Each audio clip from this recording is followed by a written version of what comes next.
What is going on, everybody? Welcome back to another episode of the Saturdays in Stores podcast brought to you right here on the Crossover Media Network. My name is Kanaye, and big news coming out this past week in the world of Husky basketball. Alex Karaban, two-time national champ, 3-year starter, announced he is going to be running it back for his senior year in Stores. Super pumped about the announcement. I think it was the right move by him, but I'm going to break that down all in this episode today. But before we get into that, if you like this podcast or anything else you see in on this channel, please do anything you can to engage with our content, whether it's liking the video, subscribing, or just telling other people about it. It really does go a long way for being able to get our content out to more people. So let's get right into it. Alex Karaban on Tuesday. The day of this recording is Thursday, May 1st, but on Tuesday, Alex Karaban, via his Instagram, put out that he will be playing another year at UConn going into next season. I really do think it kind of came down to Alex just feeling that he kind of wanted to rip the Band-Aid off as opposed to what he did last year with holding out, going through the whole draft process, going to the combine, getting feedback from NBA teams in terms of where he would probably get picked. This time around, I really just think he wanted to be all in on a decision instead of waiting till the last moment like he did last year. Whether that was going to the NBA or staying in Stores for another season. Now, the way this process went down was really unorthodox, in my opinion. It's definitely something that was really well hidden from the media in terms of where Alex's head state was at regarding his decision, and really just what he was thinking overall. I mean, there was little to nothing I could find in terms of, as someone who covers UConn basketball, I was always on the lookout for any updates regarding Alex Karaban. I know the Big East Energy podcast with Mark Zanetto is a great source in terms of finding updates in the world of UConn basketball. But outside of that, there really was no updates that were publicized regarding what he was thinking in terms of staying in school for another year or going to the NBA. And I did, of course, monitor. I did see videos from the Priority Sports Group agency that Alex Karaban is affiliated under, signed with. Did see him playing some runs with a lot of guys who are out of eligibility and going into the draft or going to the combine, like Caleb Love, Ryan Kalkbrenner, guys like that.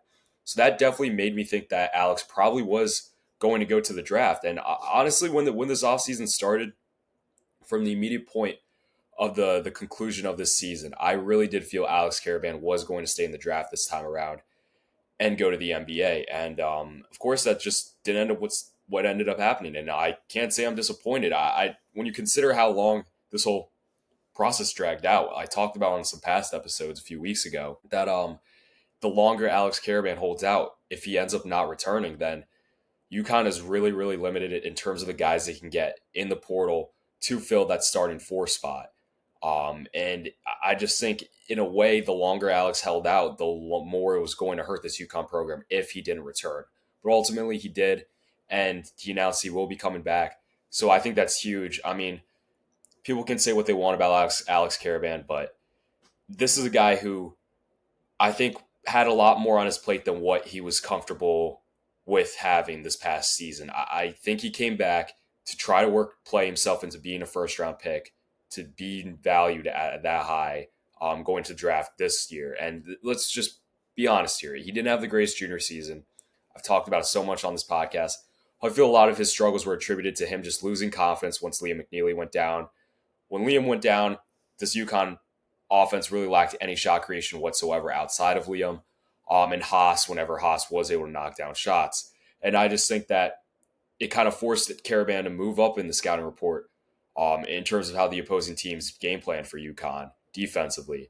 And Alex Karaban wasn't getting the more favorable matchups that he normally gets, where he has more natural fours guarding him, guys who can't move their feet as well.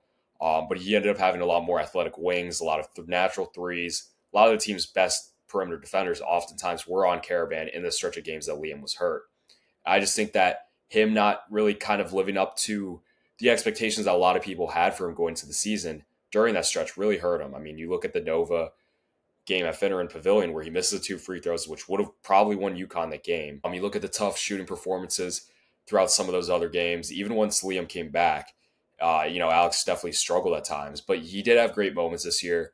You think of what he did against Texas on the road. You think of the Marquette game at Gamble Pavilion in the season sweep where he was able to nail that dagger 3. and probably what was the most important game in the Big East regular season.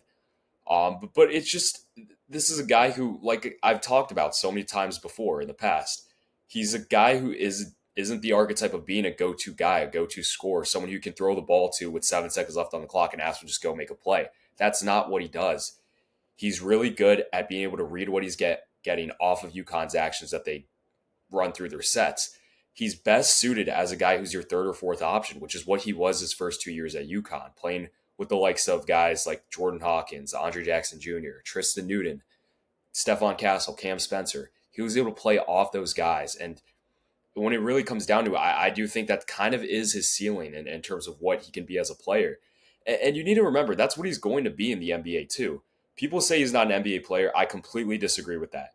Because, yeah, maybe he's not good enough to be a number one option type of guy in college. But if we're being honest here, he's not going to be a number one option ever in the NBA. He's never going to be an all-star more than likely, pending anything unforeseen, which I'm not trying to slight Alex Karaban at all here. That's just the way his game is. He's a catch and shoot guy who's best. He's a shooter who's best off of catch and shoot opportunities. He has improved slightly in the realm of being able to do more off the dribble, kind of get to a head fake and step back at times from beyond the arc, which I hope to continue to see him improve on. But I mean, he's strictly a guy who's going to come in off the bench, provide a spark in scoring, provide you solid defense at the wing, the four spot, wherever he ends up playing once he does eventually get to the NBA or to the professional ranks.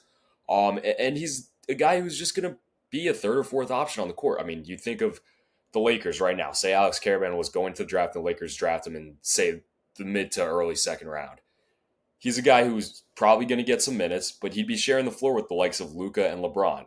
Of course, Alex isn't going to be the number one option on that team. He's going to be a role player who they're going to be able to fall back on to kick it out to and hope you can knock down some shots, which I definitely think he's going to be able to. And I think him dealing with the concussion after Maui definitely hurt him a lot.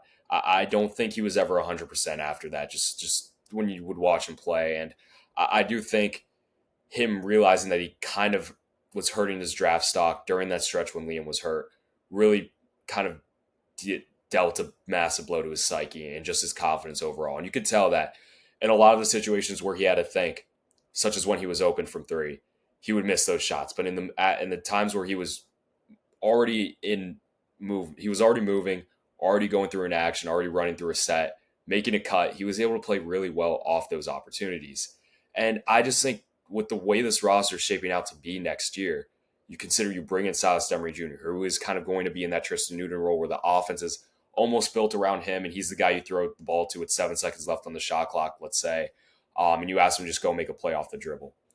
You're adding Malachi Smith, who's probably going to be the sixth man, seventh man off the bench, going to come in and fill that lead guard role whenever Silas or Solo Ball goes to the bench.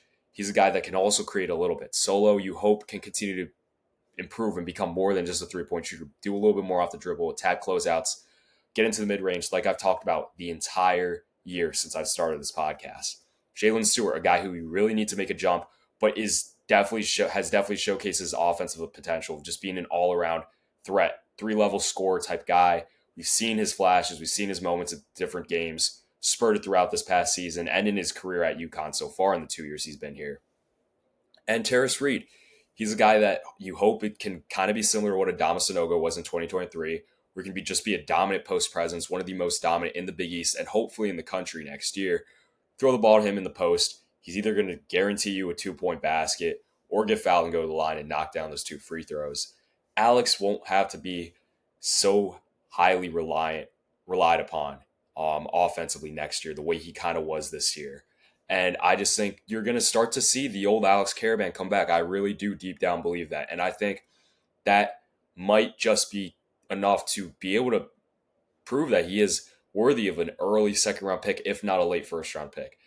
Do I think he ever ends up being in the first round, going in the first round? No. I very much do kind of feel like he is locked into this position where he's at. I think if he were to stay in the draft this year, the deal would have probably been slightly worse than what he was hearing in terms of feedback from teams last year, just because of kind of how he struggled this past year. His percentages went down efficiency wise. He shot his lowest percent from three this year out of his whole 3 years at UConn, which definitely is unfortunate, but you hope he can kind of get back to that 38-40% range that he was at his first 2 seasons here at UConn. Um, but on top of that, I just think you need to remember what he brings as a leader. I do want to see Alex be a little bit more vocal this season than he was this past year. I definitely think this team this past year locked a lot of energy and fire. If he can bring that more this year, then I think that's going to be so crucial and important for this UConn program that is trying to get back to a Final Four and is kind of shaping out to look like a contender the way we kind of think they are starting to shape out right now, pending a few potential more ads in the portal, which I'll touch on briefly in a little bit. But I just think overall it's important to get retention of guys who have experience. I mean, Alex Karaban is probably the best winner in the sport right now. He's a 2-time national champ, has made the tournament for 3 straight years, been a huge integral part of this program in its kind of return to the top of the sport. And you're getting him back. He's a guy that is just so unique in how his relationship with Hurley is just one of the closest you'll ever see between a player and a coach. He's a guy that Hurley is going to trust no matter what. And I mean, people can say what they want about Alex Karaban, but you need to remember the countless dagger threes he's banged since getting to UConn. I mean, just backbreakers every single time, all last year, at moments this year, like against Butler, like against Marquette at Gamble. And he's a guy that when he's hot and consistent and has confidence, he's a really, really good player. He does a lot as a passer, can get on the glass, has definitely improved as a defender. While I will still like to see him continue to improve that, just move his feet a little quicker. He does need to improve a little bit offensively, just in terms of probably being able to drive and attack closeouts more than what he did this past year, but he's definitely capable of doing it at times. I would also like to see continued improvement with the movement shooting and off dribble shooting off the dribble. I did like to see how he kind of was more confident taking a lot of those shots this year than he was the past 2 seasons. But yeah, it just really a matter of just finding the consistency and confidence and being able to take more of and knock down more of those shots. But overall, I mean, I think Alex Karaban coming back was huge. He's most definitely going to be making more money in school than he would be on a 2-way contract, which is probably what he was going to be getting if he were to go to the NBA draft this time around. He actually didn't even declare. Like I mentioned earlier, it was really unique how the situation played out. I believe the deadline to declare for the NBA draft was April 26th at midnight, or 11:59, I should say. And no news came out as to whether his name was entered in the pool of players who had declared for the draft or not. And we did not get the decision till Tuesday. So, again, it really is almost impressive to see how little media attention that this whole process got the entire time that Alex Karaban was up in the air as to whether he was coming back to school or going to the NBA draft. But again, I really think it's good getting him back. I mean, he's done everything he possibly has. I mean, he's pretty much done everything you possibly can in college basketball outside of maybe personal accolades like being an All-American or a first team All-League type of guy, which I definitely think he has a chance to be coming back and being a third or fourth option, not having to be relied on to do some stuff that he's not necessarily comfortable with, or maybe not necessarily comfortable being the right way to say it, but that just might not be fine tuned for his style of play. And I definitely think that he's going to kind of start to go back to what he was 2 years ago and the year before in his freshman, sophomore seasons, where he has other guys to fall back on. There's other guys that are going to be able to create and do stuff on their own. And UConn sets, I think, are going to run a lot more smoothly this upcoming season than they did this past year, just considering you have a lot more size in the backcourt now with Silas Demery Jr. But yeah, I mean, really just super psyched getting Alex Karaban back. I'm expecting a really big bounce back year for him. I'm sure he's going to come into this year super motivated. He has a chance to be one of the winningest players in college basketball if UConn can get back to a Final Four and potentially win another national championship. He's already deserving of getting his number inducted into the Huskies of Honor. I don't see why he can't continue to add on to what is the legend of Alex Karaban in STORRS, Connecticut. But outside of that, I really do feel like UConn kind of needs to do a few more things in the portal. One being, I would kind of like to see somewhat of a rim running five maybe added to the roster, probably out of the portal. Someone who necessarily doesn't need to have more than a year of eligibility. I mean, really, I just think it would be good to have a change of pace type of guy who's a little bit different from Terrace, maybe somewhat similar to Samson Johnson, but someone who can definitely challenge Ryba for some of those minutes at the backup five spot. Just because I really don't know how ready Ryba is just yet. He didn't have the greatest senior season, and from what I've heard from other people who cover college basketball here, Ryba it just might not be as far along as a lot of people are expecting him to be just yet. But who knows? One summer could all change that. Could change all that, I should say, and he could be ready to go as soon as the season starts. But we'll see. But I would definitely, considering Yusuf Sangari is gone, I would definitely get probably a backup five. Maybe one who's a third string, or maybe one who could challenge Ryba for his minutes. Probably preferably the latter option. But yeah, I mean, you don't necessarily need to go after mid-major, big name guy. Not really considering that there's aren't too many big name guys left in the portal, but someone who maybe played at the mid-major level. It just could be a change of pace guy, bring some rim protection, get up and down the court, throw down, be a lob threat. Someone like that. I think that would be great. A great get for this program. No names come to mind at the moment. It's just so tough to really identify people who both fit the culture and fit what UConn wants to do offensively and defensively. But on top of that, I would probably say you try to get another wing, maybe someone around like that 2 to 3 spot. Just considering again the loss of Darius Adams with him decommitting and him now committed to Maryland. And I just don't know. I do deep down still believe Jaden Ross has a chance to be really, really good. But I do think you want someone with some experience, maybe with 2 to 3 years of eligibility left, but someone who is proven to be a knockdown shooter and can bring a lot of defensive tenacity and energy.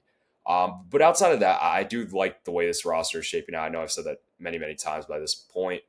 But I just think maybe those two ads would probably bring this roster into contention for being a preseason top 5 team. Right now, I probably have them in the 5 to 10 range, but that, of course, can all change pending what UConn does in the rest of this portal cycle. But yeah, bottom line is I'm super, super hyped. Alex Karaban is running it back for his senior season in UConn. I'm expecting a huge year out of him. Not necessarily just stats wise, but I think he's going to grow a lot in terms of his confidence and just being an all around player, someone who can really, really develop into being a great leader for this team next year.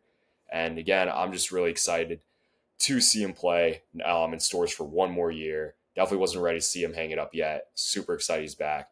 Man, I cannot wait for the next season to start. I think this team has a chance to do some really special things. But until the next episode, whenever that is, whenever UConn makes another move in the portal, we'll see if that happens. I'll be sure to keep you guys updated and drop another episode. But until then, I'll see you all next time.